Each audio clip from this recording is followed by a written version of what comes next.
From my perspective, my husband engaged in an affair with my sister during the time I was giving birth. He even sent me evidence of this betrayal in an attempt to inflict emotional pain. Now my sister finds herself pregnant and is desperately seeking my forgiveness. My sister, Susan, who is 32, and I, 31, have a history of conflict and a consistently strained relationship. I acknowledge my potential bias in this situation due to our past. Since our childhood, she has exhibited a pattern of either copying or attempting to surpass me in various endeavors. In our school days, she would join any club or sport I participated in with the goal of outperforming me, whether it was debate, chess, or any other activity. It felt as though she was driven to best me at anything I could do. I had a particular sport that I had been passionate about since I was very young. As I matured, I invested significant time in practice, and without intending to boast, I achieved a high level of expertise, earning accolades that demonstrated my proficiency. At the age of 14, my sister abruptly chose to enter the same sport. To my surprise, our parents consented. However, she lacked the same dedication to training, often mocking me during practice sessions or attempting to diminish my abilities. On the day of the competition, it was evident to all that she wasn't as skilled as many of the other participants. Nevertheless, she anticipated a significant victory. Unfortunately for her, I secured the top honor. Our parents were overjoyed, but she erupted in a tantrum in front of the entire audience. Her crying and screaming caused considerable embarrassment for our parents, who had to swiftly remove her from the venue. Later at home, our parents attempted to counsel her gently, explaining that everyone possesses unique strengths and that she didn't need to constantly compete with me. They assured her of their pride, regardless of whether she won any awards. However, Susan began shouting at me in front of our parents and shattered my award in a fit of rage. This act deeply hurt me, as, unlike her, I had worked diligently to achieve these recognitions. Our parents scolded her, but she remained indifferent. They arranged for her to attend therapy, but she consistently refused to discuss her jealousy and resentment towards me. As we grew older, her behavior only deteriorated. Preparing for school each day was an ordeal. She would ridicule my clothing choices or mock my hairstyle, claiming she was embarrassed by my supposed ugliness. For context, I've always been tall for my age, with a slender build and long red hair. I favored loose-fitting clothing in contrast to my sister, who preferred skirts and crop tops. However, I was aware that I wasn't unattractive, as I often received attention from boys, even at that young age. My mother would reprimand her for her cruel remarks, leading Susan to resort to bullying me at school, where she felt she could act with impunity. She would flaunt the fact that she had cooler friends, essentially associating with the popular crowd, while I chose to spend time with individuals I genuinely connected with. Being introverted by nature, I wasn't as boisterous as she was. She would often stand in the hallways with her friends, judging others, and if I happened to pass by, she would loudly proclaim that I wasn't her real sister and was likely adopted. During high school, I decided to establish my own website using WordPress. At just 15, I had limited knowledge of how WordPress functioned, but my passion for writing drove me to share my thoughts online. Over time, I successfully garnered 2,000 subscribers, which led to several local businesses contacting me to write about and promote their products on my site. Initially, they would simply send me a product, but as my subscriber base grew, I began to earn income as well. My parents were initially unaware of this, but they were subsequently surprised to learn that I was generating revenue from an activity I genuinely enjoyed. My father assisted me in opening a bank account in my name, with him as a co-owner, until I reached legal age, so I could save this money for my college education. When my sister discovered this, she demanded that I share the earnings with her, claiming it was unfair that I was making money while she wasn't. I firmly refused, suggesting that she was welcome to try her own hand at it. She attempted to enlist my parents' support, but they declined. Consequently, she decided to launch her own blog. Initially, she boasted about how easy writing was and mocked me, stating that it wasn't a significant accomplishment. She also claimed to be a superior writer. However, When she failed to gain subscribers, she became increasingly frustrated and would inquire about how I secured brand deals through my blog. She began pressuring me to promote her articles on my blog, emphasizing that we were sisters and should share everything. I refused, primarily because she had previously insulted my writing and was now seeking my assistance, and also because I didn't particularly appreciate her writing style. After a few months of seeing no results, she abandoned this pursuit. Subsequently, when it was time to apply for college, our mother, an alumna of an Ivy League institution, became a shared aspiration for both of us. Susan applied to that school, as well as an even more prestigious Ivy League university, but was rejected. She had to enroll in a university in our city, which was respectable but not as highly regarded as an Ivy League school. When my turn came to apply, she advised me against even applying to Ivy League schools, arguing that if she hadn't been accepted, there was no chance I would be. I pointed out that my grades were excellent, a key requirement for these institutions, but she insisted that my personality wasn't suited for such schools. I disregarded her comments and applied to my mother's Ivy League school, and to my dismay, was accepted. Upon receiving the acceptance email, I was apprehensive about informing her, knowing she would likely react negatively. My parents gently conveyed the news of my acceptance to Susan during a weekend dinner, and as anticipated, Susan did not respond well. She refused to believe I had been accepted, and upon seeing my acceptance letter, she began to claim it might be fraudulent, asserting that she was a far better student and had been rejected. My parents and I were growing increasingly weary of her antics, as I genuinely never viewed her as competition, while she would go to great lengths to undermine my accomplishments. My father attempted to reason with her, suggesting she could have congratulated me, and my mother urged her to seek therapy again. However, Susan became enraged, shouting at them about how she was their firstborn and therefore not the problem, and how she had never wanted a sibling. She then stormed out of the house in the midst of dinner. From that point forward, I resolved to maintain a distance from her, recognizing that we were now adults and she should have outgrown this jealousy. College proved to be a transformative experience for me. I formed new friendships and spent time with them. The distance allowed me to concentrate on my personal growth and development, free from the constant shadow of comparison. I engaged in activities and cultivated connections based on my own interests, rather than in response to her attempts to one-up me. As the years in college progressed, I discovered new passions and interests that were entirely my own, and I relished the freedom of being myself without the burden of constant competition. While I harbored hopes that my sister would find her own path and embrace her individuality, our relationship remained strained. When she could no longer compete with me academically, she shifted her focus to our personal lives. She was consistently passive-aggressive when I entered a relationship before she did. When my boyfriend Finn and I decided to cohabitate, she never missed an opportunity to make snide remarks. Eventually, she found a partner named Tom, who seemed ideally suited for her, and her mean-spirited comments began to subside. I sensed her desire to be the first to marry and have children, but it genuinely didn't concern me, as I wasn't in any rush. Then, during Christmas, she announced her engagement, with a wedding planned for 2023. I genuinely felt happy for her, offering my congratulations to her and her fiancé. She even embraced me, a gesture that hadn't occurred in a long time. I believed we had finally taken a step toward repairing our relationship. In the months following my sister's wedding announcement, life took an unexpected turn. We received a call from my boyfriend's younger brother, 24, who had just been diagnosed with a very aggressive illness.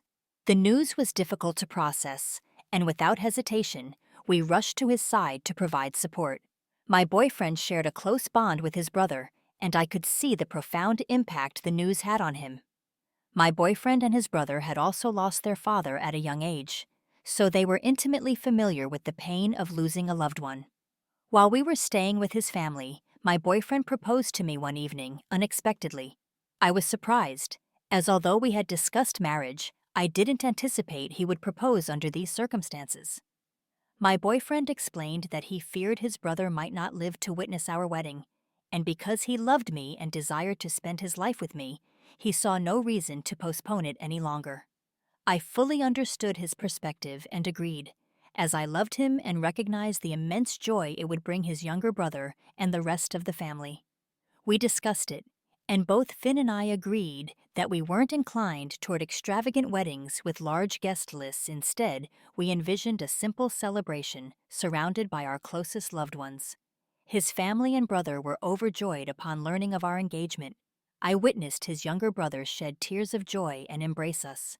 The only lingering concern in my mind was my sister's upcoming wedding.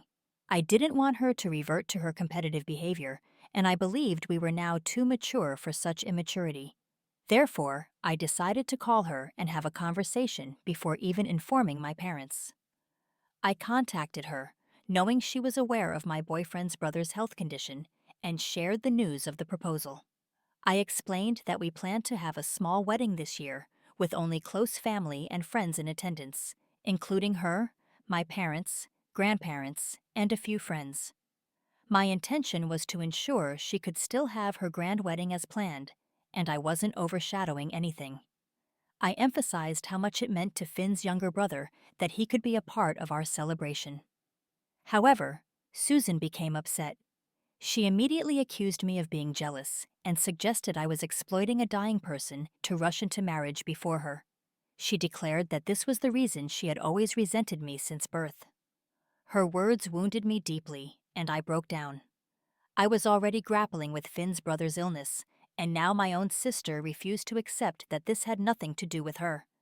I expressed how she was the first person in our family I had contacted to share the news, hoping that, for once, we could both experience happiness for each other. But alas, she reverted to her old patterns. Susan screamed through the phone that I was merely a jealous snob, and that she would never attend my wedding. Her anger was so intense that she even screamed that she wished my boyfriend had died instead of his brother, which would have prevented me from getting married. I was profoundly shaken by the depth of her animosity and began to question my decision. When I discussed it with my parents, they reassured me that I had done nothing wrong and that they were happy for both of their daughters. They informed me that, regardless of Susan's reaction, they would be flying down to attend my wedding. I was grateful for my parents' understanding and that they didn't place blame on me, as Susan had. We proceeded with the wedding the following day, and it was small and intimate, precisely as Finn and I had desired. We took photographs with his brother, and everyone expressed their happiness for us. When I uploaded some of my wedding pictures to social media, I received a call from Susan. I initially thought she might be calling to apologize or offer congratulations. Instead, she demanded that I remove the pictures from social media because she didn't want our friends and family to discover I had married before her. She stated that once she was married, I would be permitted to post my wedding pictures. I refused, standing my ground and pointing out the absurdity of her request to conceal my wedding. I told her she could resent me as much as she pleased, but I was finished attempting to reconcile our relationship. She labeled me insufferable and uninvited me from her wedding. I informed her that I was fine with that and requested that she simply leave me alone. Finn and I were content in our marriage. He held a high-pressure job and was unable to take additional leave, so we had to return home after the wedding. He had always been an incredibly attentive boyfriend, and that quality seamlessly transitioned into our married life. As a husband, he remained devoted and considerate, ensuring our relationship remained a priority despite the demands of his career. A few months later, Susan married Tom as planned. Although I didn't attend her wedding due to her uninviting me, I did send a large bouquet of flowers and a congratulatory note. I viewed all her wedding pictures and was genuinely happy for her. However, just a few weeks after their marriage, my mother contacted me to inform me that Susan had been unfaithful to Tom with a coworker, and he had just discovered the truth.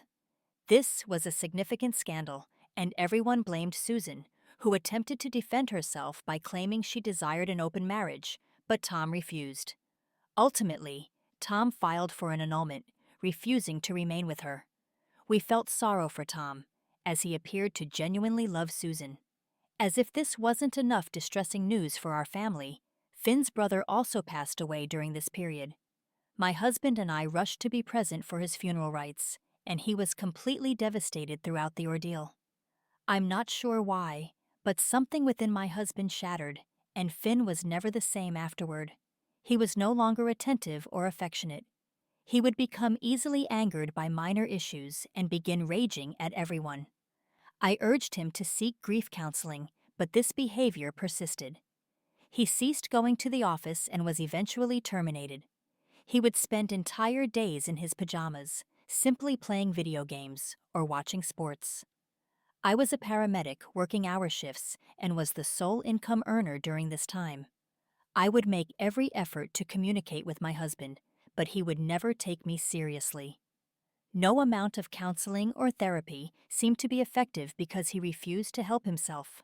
I began to notice something was amiss when he would consistently start to conceal his phone around me. This had never been the case previously, so I became suspicious. He would incessantly inquire about my return time from work and urge me to stay out late. He wouldn't spend any time with me or even inquire about simple things like how my day had been. He would constantly be spending money, either going out or purchasing gifts for himself. During this period, I discovered that I was 3 months pregnant. I hadn't been experiencing menstrual cycles, but I attributed it to work-related stress. Never in a million years did I imagine I would be pregnant. When I informed Finn about my pregnancy, his reaction was neutral. I told him directly that if he didn't want to be a father, he was welcome to leave our marriage. He assured me that he was happy for us. Throughout my entire pregnancy, I experienced severe sickness, and honestly, it may have unintentionally led me to neglect my husband even further, as I was preoccupied with my physical ailments. Being ill had taken a toll on every aspect of my life. I hadn't been able to work for 4 months and had ceased socializing with my friends. I was diagnosed with hyperemesis gravidarum, and the effects had been quite unbearable. That pregnancy had been far from easy, and my parents had even intervened to assist with household chores, as I was too unwell to manage anything. Throughout all of this, Finn had managed to secure employment and was supporting both of us. I had assured him that after my pregnancy, I would rejoin the workforce, as I didn't enjoy being a stay-at-home individual. We would occasionally argue when Finn returned home from work, as he would accuse me of being lazy or dramatic for not performing household tasks, even though I was in pain. On the day my water broke, I called Finn 12 times, but he didn't answer a single call. I sent him a text message indicating that I was about to give birth and he should meet me at the hospital. I requested that my parents drive me to the hospital, and they readily agreed. As I lay in the hospital bed, writhing in pain while awaiting delivery, I received a notification on my phone. My mother, who was in the delivery room with me and holding my hand, checked the phone, assuming it might be Finn. Her eyes widened in shock as she read the message. I inquired about the contents, but she refused to disclose them. I persisted, as unsettling thoughts began to race through my mind, and pleaded with her to tell me. She handed me my phone, looking profoundly saddened. As I opened my messages, I discovered a photograph of my sister with Finn, lying together in bed. Susan had sent a message to me, stating, "Good luck being a single mother because I have taken your husband." I was rendered speechless by the message. I couldn't believe my eyes and called Finn. He answered after the fourth ring and casually inquired why I was calling. I began shouting and demanded to know what he was doing with my sister. He simply replied that he had fallen in love with Susan. He explained how she had supported him during his difficult times after his brother's death, and they had been communicating for a while. Apparently, one thing led to another, and they had been engaging in an affair behind my back for months. He claimed he had intended to conceal the affair until after I had given birth, but Susan no longer wished to maintain the pretense.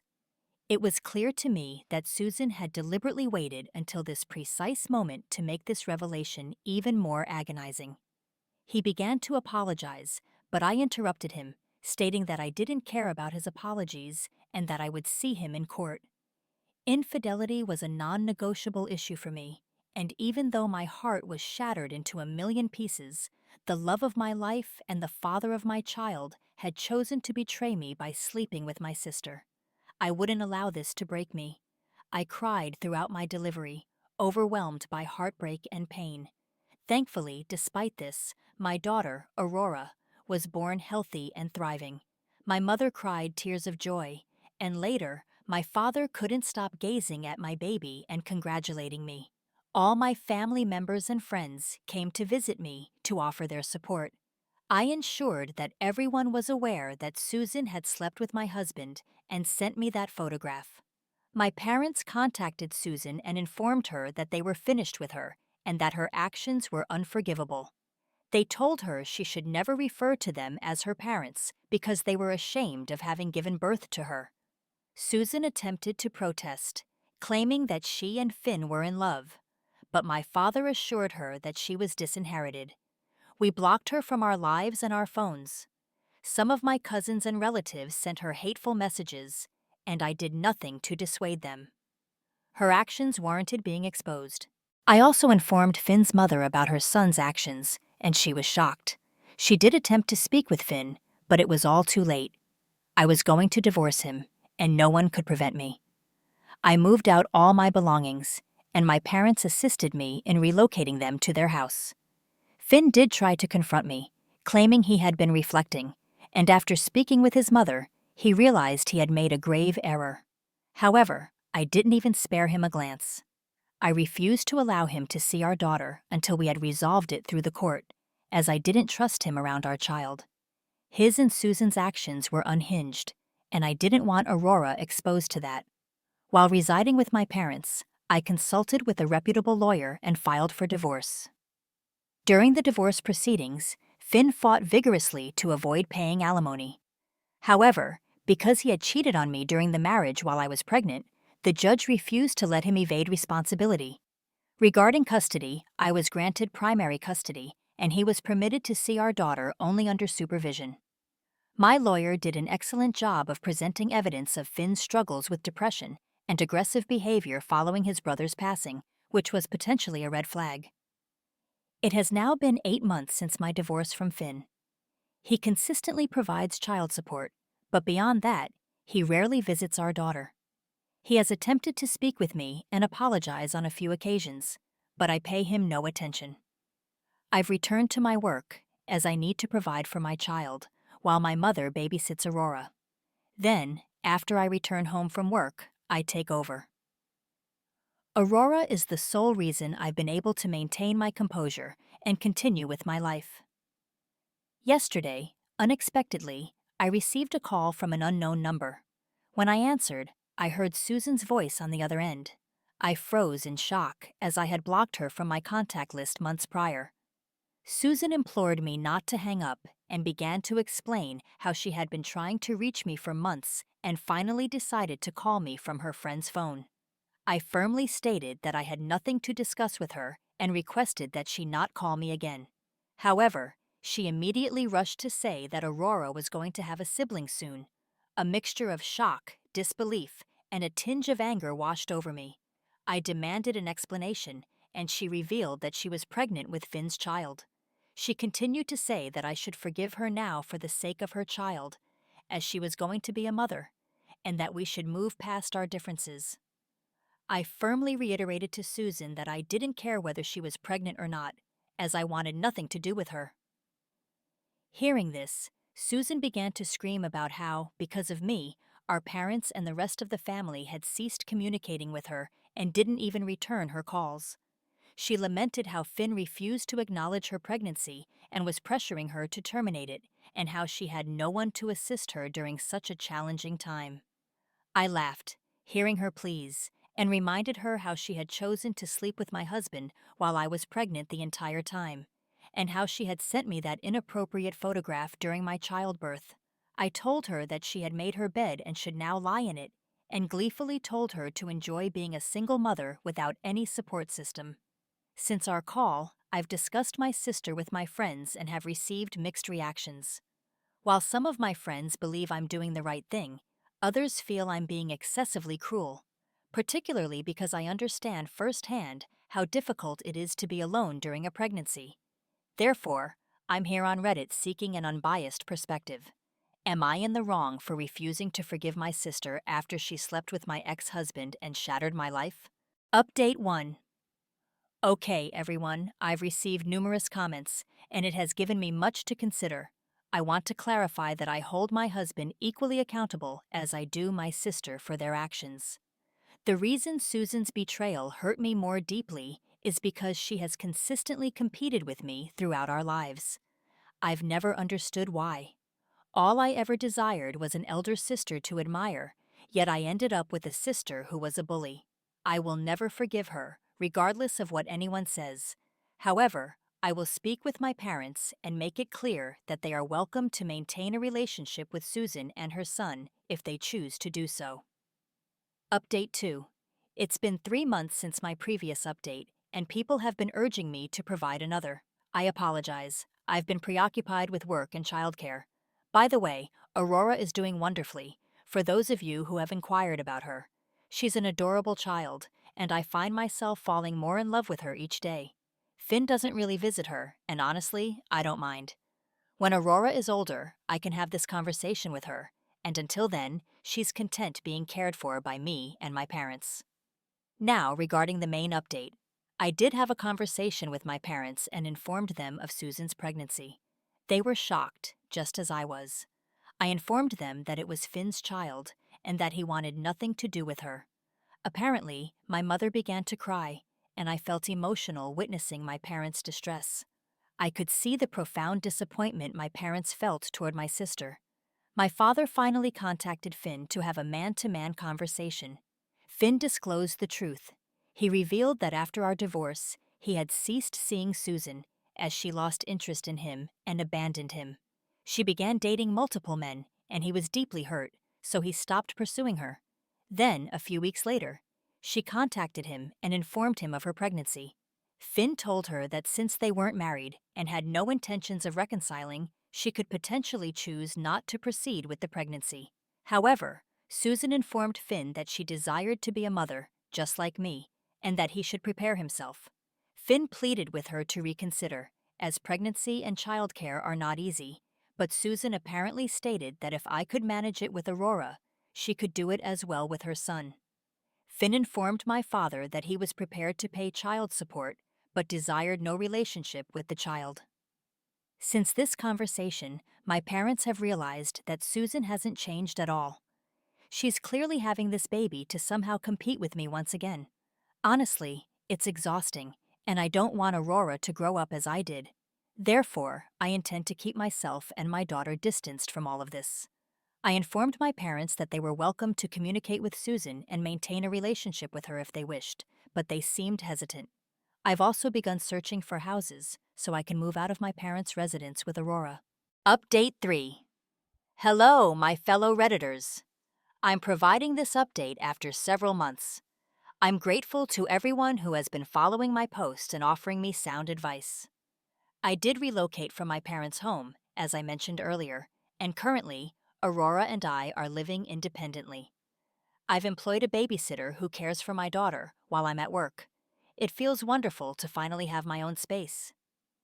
Being a single parent is challenging, but I'm managing day by day. Susan gave birth to her son, and my mother was the only one who went to visit her, while my father declined. My mother has conveyed to Susan the profound disappointment everyone feels towards her for her actions, and that the sole reason she even visited was because of the child. Susan did plead for forgiveness, but my mother informed her that our relationship with her was over. I'm certain it must be painful for my mother to sever ties with her daughter, but Susan has committed acts that make it difficult for everyone to forget. My father wants nothing to do with her and has remained true to his word. Meanwhile, my parents continue to support me and Aurora in any way they can. They regularly visit us during the weekends. Finn continues to provide child support, not only to me for Aurora, but now also for Susan's child. I can't begin to express how humiliating this is. I've spent countless nights crying alone as I still grapple with this betrayal. This is why I've been attending therapy, and I understand that healing myself will require time.